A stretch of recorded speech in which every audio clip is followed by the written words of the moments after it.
Samajwadi party में ज़्यादातर उत्तर भारतीय दलित और ज़्यादातर मुसलमान ही थे। हम जो सीटें चुनकर आते हैं माइनॉरिटी ज़्यादा होती है।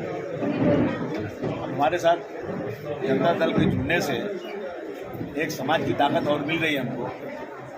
तो अगर माइनॉरिटी, अल्पसंख्यक और हमारे साथी जनता दल के जो आए महाराष्ट्रीयन भाई मिलेंगे तो अल्पसंख्यक को यकीन हो जाएगा कि हम सीटें चुनकर आ सकते हैं।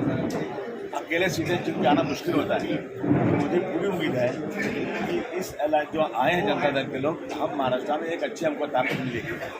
और ये वही लोग हैं जो बिल्कुल समाजवादी पार्टी के ही थे, समाजवादी पार्टी के विचार वाले ही हैं।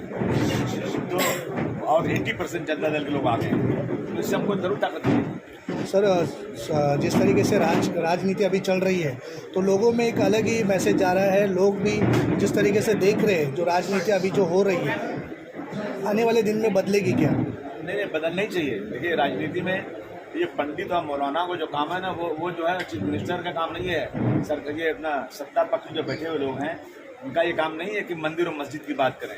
मंदिर और मस्जिद के लिए पुजारी बैठे हैं, मौलाना बैठे हैं, वो करेंगे काम।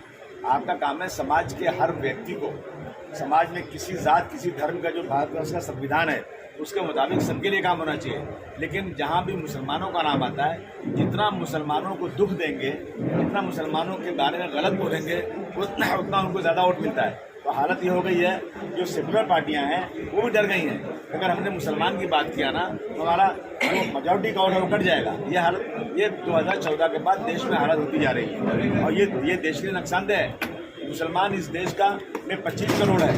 मैं हमेशा कहता हूँ कि मेरे बदन का 5वां हिस्सा अगर ऊपर से काट दिया जाए तो मैं मर जाऊँगा, साइड से काट दिया लूला हो जाऊँगा, नीचे से काट दिया और लंगड़ा हो जाऊँगा। तो जब तक हर तबके को, खासतौर से जो मेजॉरिटी इतनी बड़ी, माइनॉरिटी इतनी बड़ी संख्या में है, इसके साथ इंसाफ नहीं होगा तो मेरा देश कभी भी जो है डेवलप कंट्री में नहीं आएगा।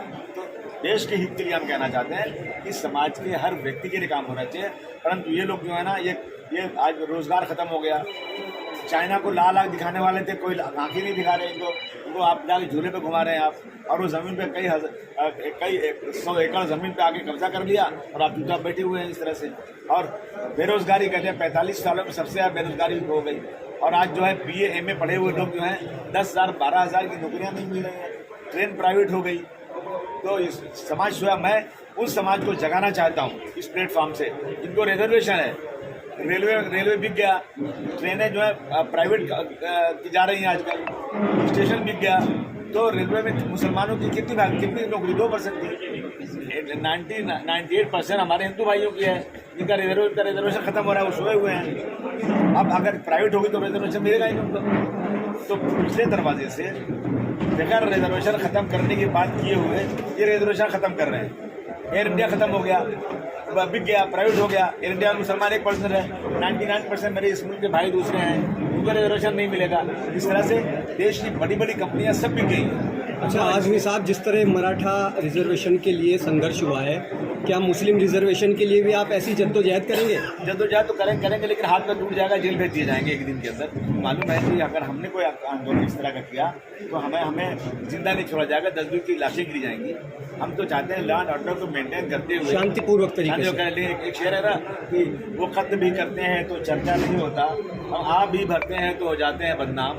हमने नहीं मांगा था रिजर्वेशन मांग पहले से थी। इन्होंने अपना वोट बैंक बनाने के लिए मुस्लिम 5%, 16% मराठा किया और उसके बाद इसको वादे को पूरा नहीं कर रहे हैं। मैं तो सबसे पहले कांग्रेस और एनसीपी को इसका जिम्मेदार ठहराता हूँ कि आपने जब ये लाया था कानून तो आपको इस मीटिंग में जब बुलाया गया था तो आपको मराठा भाइयों के साथ साथ इस मुस्लिम रिजर्वेशन को भी जोर से उठाना चाहिए था।